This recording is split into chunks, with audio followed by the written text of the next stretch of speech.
Hey, what's up guys? Welcome back to my channel. Thanks for tuning in once again, and I'm your host with a beard, and today I am very excited to bring you a review of probably the most expensive car that I featured on my channel, which is the all-new Audi E-tron GT. And I just can't wait to review this car, so without further ado, let's jump right into the review. Check it out. First of all, let me thank Audi Le Group for providing me with this vehicle and making this video possible. I will link their website down below in the description, so be sure to go and check them out, as they have a large selection of the newest Audi models in their showroom. So, checking out the Audi E-tron GT. From the front, we see a beautiful, elegant, yet kind of an aggressive design. What I do like about this car is that it's not pretending to have a grille. They just put a metal plate or a plastic plate where the grille is supposed to be. And when we move to the sides, we see some functional air vents. This is to prove or to improve aerodynamics as wind passes through it. Underneath the grille, or where the grille is supposed to be, we see these open spots. And this is meant for cool air to enter to actually cool down the batteries when they're getting too hot. This part here is for the radar systems of the car, followed by the front-facing camera. What I particularly like about the styling of this car is like this crease that they put, the U-shaped crease in the bonnet. Gives you kind of a feeling when you're looking over the steering wheel that you're sitting in a yacht or a boat or something. And I will touch upon that further in the interior of the car. This Audi e-tron GT has been equipped with the range-topping Matrix LED lights, which you can recognize by these blue strips. They're really beautiful. They give a lot of light at night, and when you turn the car on or off, they make this kind of a gimmicky, fun animation, and it's really fun to look at. So moving to the side of the car, we see some 20-inch rims, which are very large, and when you see them, they're kind of flat when you look at them, and this is to improve aerodynamics again as wind passes through or on the side of these rims. I can't open this part right now, but I will touch upon this further when I'm reviewing the charging of the car. And again, behind the wheels, we see some active air vents, real air vents, to improve aerodynamics. So air flows behind the wheels all the way through it and exits through the side of the car. Very beautiful design from the side as well of this car. We have some LED light strips in the side mirrors, as you can see right here. If I can open the car. Well, I was just closing it to show you the lights. Very beautiful design. I like these kind of creases and these lines which give it a more aggressive texture all the way in the back, and it just like hugs the back as well and goes around to the other side. Again, in the back, 20-inch rims, huge wheels actually. Moving to the back of the Audi e-tron GT, we see this line that I was talking about, so that goes around the entire back of the car and exits to the right. We have some really wide fenders that makes this car look really thick and badass from behind. And of course, we have a real diffuser, as with most electric cars, to improve aerodynamics and to increase the range of the electric battery. Then the Audi e-tron GT's most badass feature, I think, is this light bar from the rear end that extends from the left to the right, and it looks really beautiful with dynamic pinkers. And I don't really know if it does any animation or something. I didn't test it in the dark, but it looks really, really beautiful and gorgeous. One thing I forgot to mention earlier is that this car has charging ports, so a bit difficult to open, on the left side of the car, and, bear with me, also on the right side of the car, which is great because then you don't have to think about how you're going to pull into the supercharger anymore, and it's great for people that seem to forget where their charging port or on which side the charging port of the car is located. A very nice and handy feature. All right, and now let's check out the interior of the Audi e-tron GT. As you can see, frameless doors, which is amazing. And the doors in the front open up quite widely. Here we have a lit up E-tron GT decal on the door sills, which looks great at night. And access is pretty easy. The car sits pretty low as well. Let me put the seat back a little bit so I have more space. And there we go.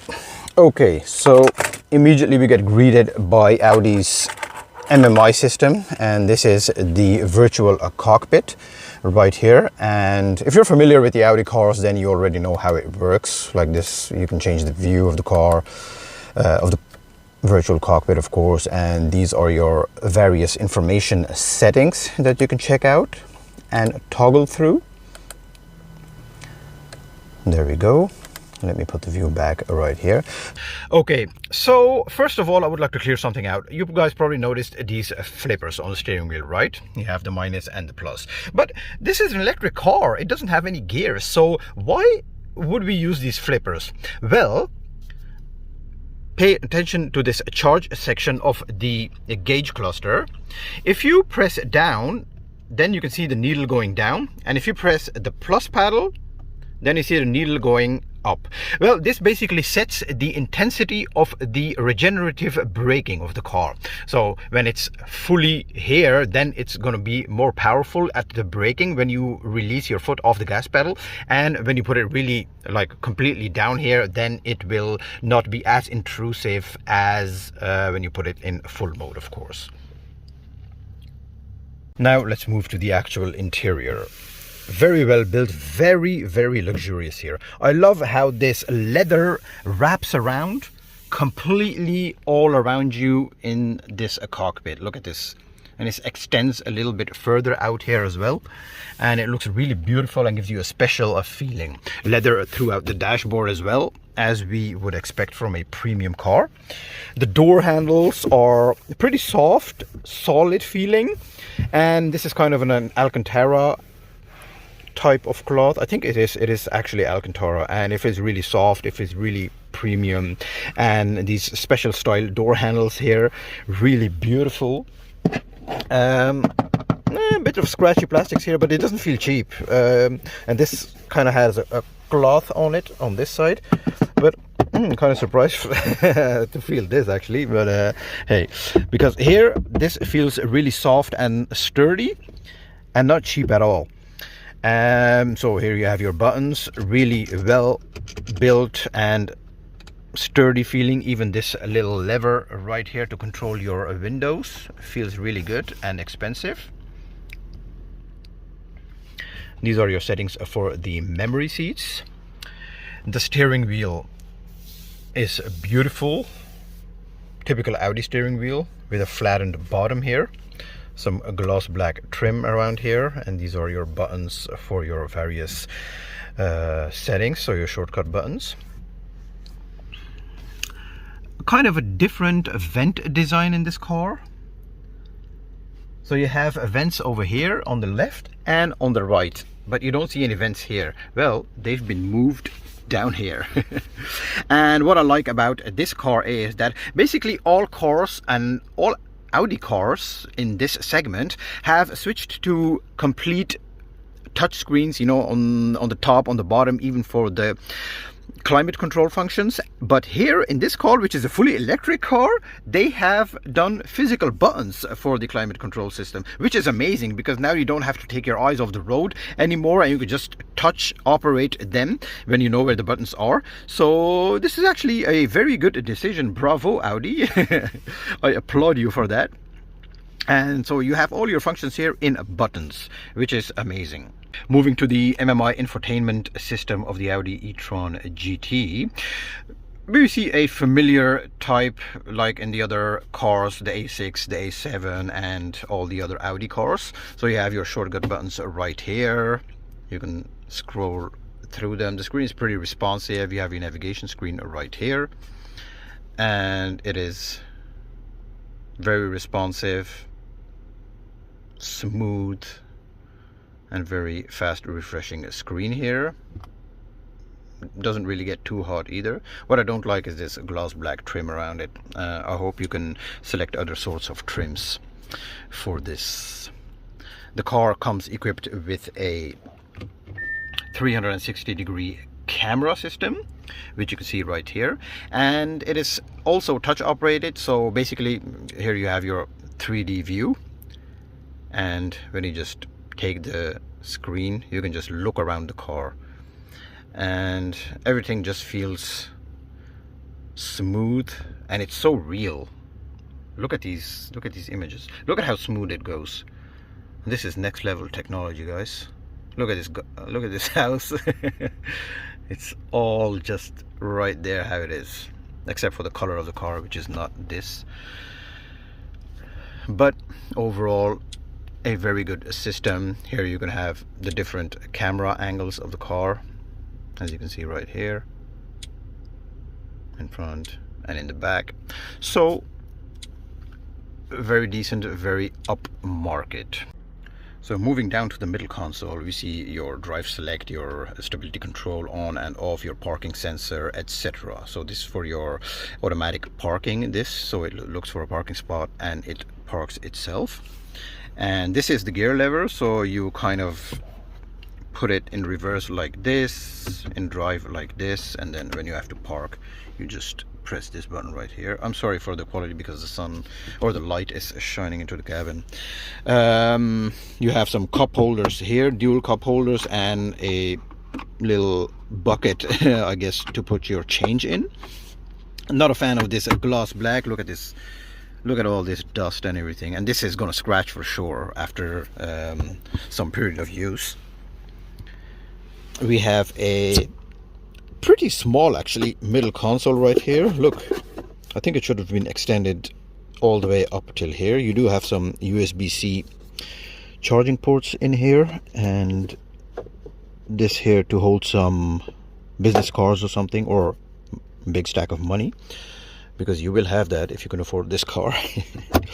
I would have liked that this middle console, the armrest would have extended up to here a little bit, you know, because then you can put your arm like this when you're driving, and now it just kind of seems I mean, this is soft because this is all leather wrapping around it, and but it would have been nice to see it extend all the way up until here, but I guess they have their reasons why they haven't done it. Nice soft touch materials, nice carpeting all the way up in here. This is the glove box, which is not the largest because you only have space up here, and this is taken up by all these things, by the manual, by some vest, emergency vest and stuff like that. Here we see a sort of fake, is it fake carbon? Yeah, I think it's fake. No, I think it's real carbon. I don't know really. Tell me guys, if anybody knows if this is real carbon trim or fake, let me know in the comments. It extends all the way to the doors as well. And right here, up here, we are greeted by a frameless rear view mirror. Looks gorgeous and so futuristic. The car comes equipped with a full panoramic sunroof, and I believe, correct me if I'm wrong, that this is a standard with every Audi E-tron GT you get. Let's in a lot of light. Now it's raining, sadly. Seems like every time I'm doing an Audi or Cupra or a Volkswagen review that it is raining, sadly. Okay, now let's check out the rear space of the Audi E-tron GT. Doors open up decently wide. Let's see if I can get in easily. Oh yes, access is very easy in the back. Close up the door, nice Alcantara stitched right here, and we got the speaker box over here, nice leather, and also premium feeling door bin, which is kind of shallow, so it's going to be good for like coins and stuff like that. Leather wrapping over here on the door sill, amazing. And space, so the seat has been set to my driving position. I'm between 5'10", 5'11", plenty of knee space and headroom. Let me show you. Even though this car is equipped with the sunroof, I have about more than a hand width of headspace left. So people over 6 foot are going to be just fine here. The middle seat is gonna be a bit tricky because we have this really wide tunnel actually running through the middle of the car. And let me move to the middle seat to show you guys. And yeah, it is not comfortable at all here, guys. Your feet are like really wide, so you're basically sitting like this. And the seat is really elevated. It is a bit hard on the bottom as well. And on the backrest is really hard on the middle seat. So I think this car is mostly meant for 4 people, which will be transported in this pretty comfortably. And the third person here, maybe a small child or something you can put here, but not for longer journeys because you're gonna get annoyed after a while. We have some vents over here in the back, and this car comes equipped with heated seats on the rear, left and right. And I was looking for some kind of USB-C ports or USB ports to charge your phone. I wasn't finding anything until I discovered right here under the middle seat you have 2 USB-C outlets which you can use to charge your phone. So I think if you're going to put a person right there, he's not going to be happy that you're going to charge his phone or your phone through his legs. So it's going to be a bit weird. But overall, a very nice looking interior. These 2 seats on the left and the right are very well padded, very soft, and the same perforated. Is this Napa leather? I don't really know, but it feels really soft and really premium. So it's extremely nice back here. So what is the boot space like of the Audi e-tron GT? Well, let's test it out. I have the key right here. Double press it and the boot opens up. It's a decently wide opening. I like how it opens up completely flat, almost in almost a 90-degree angle. So it's kind of a hatchback type of rear lid that opens up, and you do have a decent amount of rear space or boot space here. You have a 12-volt socket right there, and if you need more space you can just recline these rear seats. Fully electrically closing, of course, like this. Look at how fat that rear end looks. Absolutely beautiful. So how does the Audi e-tron GT drive on the road? Well, first thing you notice immediately is that you are sitting in a premium car. Everything is well built, it feels solid. The road handling is amazing because this car is equipped with dual models. You have a motor on the rear axle and one on the front axle, and today it's a bit rainy weather, as you guys have probably noticed earlier, and even if I floor it, the wheels don't slip at all. So this quattro system here in this car is just amazing. It works well, it keeps you in lane, and it's basically taking these bends. It's just like you're driving on train tracks, you know, you're like fixed in place, and it's just an amazing feeling. Further, the steering feel is good, it's light, and it does feel like when you put the car in sports mode. I'm driving in dynamic mode now, and I don't really think the steering feel is changing all that much, or if it is, it's barely noticeable. You know, because in other cars, when you put your car in sport mode or in dynamic mode, the steering feel just stiffens up a little bit, and here it doesn't seem like the case. I don't know, maybe it's me. But furthermore, the pick of this car is amazing. I have a car in front of me right now, so I can't test it out, but let me slow down a little bit. Okay, they've gone, and now let me just floor it. Oh my god. Whew. This is great. All right, let me floor this car because I've heard that this is a pretty quick car. Oh my god. Wow. This car is quick. Oh my god. And it doesn't even slip at all. It's just defying the laws of physics here. This quattro system is amazing. I gotta do that again. Oh. The range goes down kilometer after kilometer when you do this, but it's so much fun. It is so much fun. The power delivery is instant and the car just shoots forward no matter what speed you're driving. This is a proper performance EV. And I kind of want that they bring this car out with a combustion engine in it, like a V8 or something, because that would be just amazing. But let me throw the throttle again. Oh my God. In the beginning, when you floor it, you feel like this kind of hesitation just for a second. And then you get this push from the back and it just like presses you back in your seat and you just shoot forward. It's just like a little rocket. And everybody's just checking this car out, because it's just been released and not even on the road yet, and it just has that angry, sporty kind of a road presence that you want in a car like this.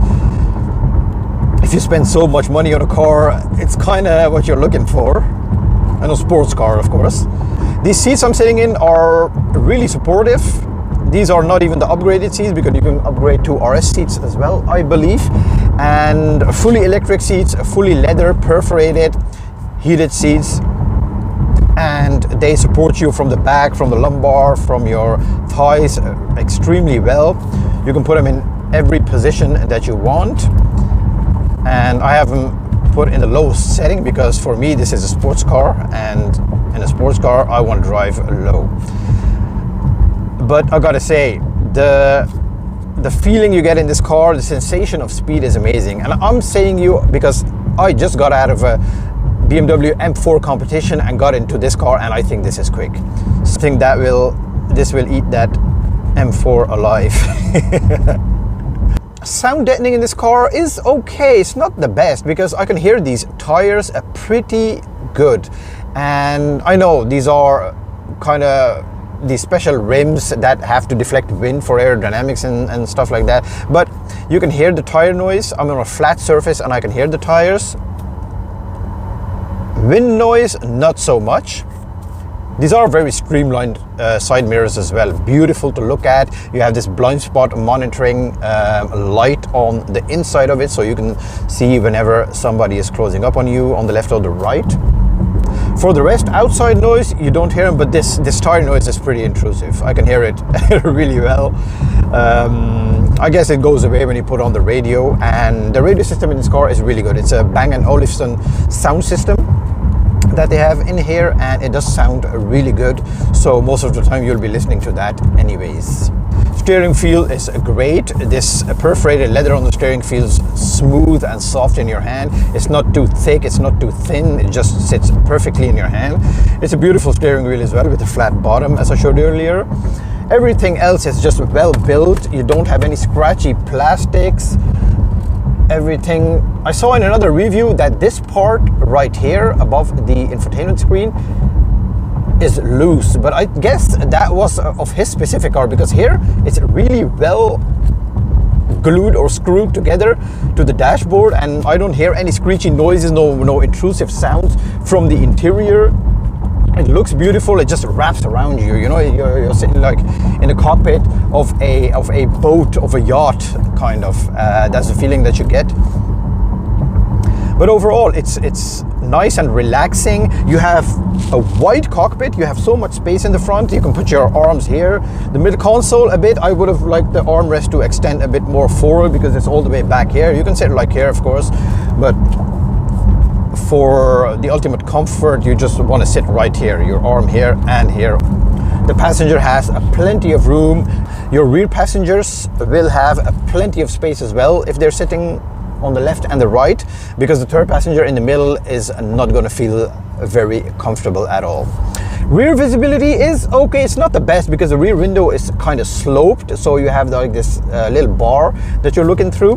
The right B pillar, or the C pillar, sorry, is really thick and wide, and it is a huge blind spot over there. But for maneuvering in and out of tight spots, you have the 360-degree camera that I showed to you guys earlier. But if you're pulling out of junctions or small streets, if you got to look over there, then you have to rely heavily on your mirrors. So that being said, it is the trade-off and the price you got to pay for a car that looks this streamlined, this beautiful. And I gotta say, this is one of the most beautiful electric vehicles out there, in my opinion, together with the Porsche Taycan. And personally, I think from the front, this car looks better than a Taycan. And I think for longer journeys, you're going to be perfectly fine in here. If you're commuting daily between work and home, and you're stuck in traffic jams a lot, you're doing a lot of highway miles, then you have all these road assist features that will help you out. You have adaptive cruise control, you have the distance that it stays from the other vehicle in front of you, and also the lane keep assist. Well guys, this is it for today. I hope you guys had as much fun watching this review as I had doing it, but I seriously doubt it. But anyways, thanks for checking it out. If you liked the video, like, subscribe, comment down below what do you think of the review and of this car, and I will see you guys next time. Drive safe and have a wonderful day.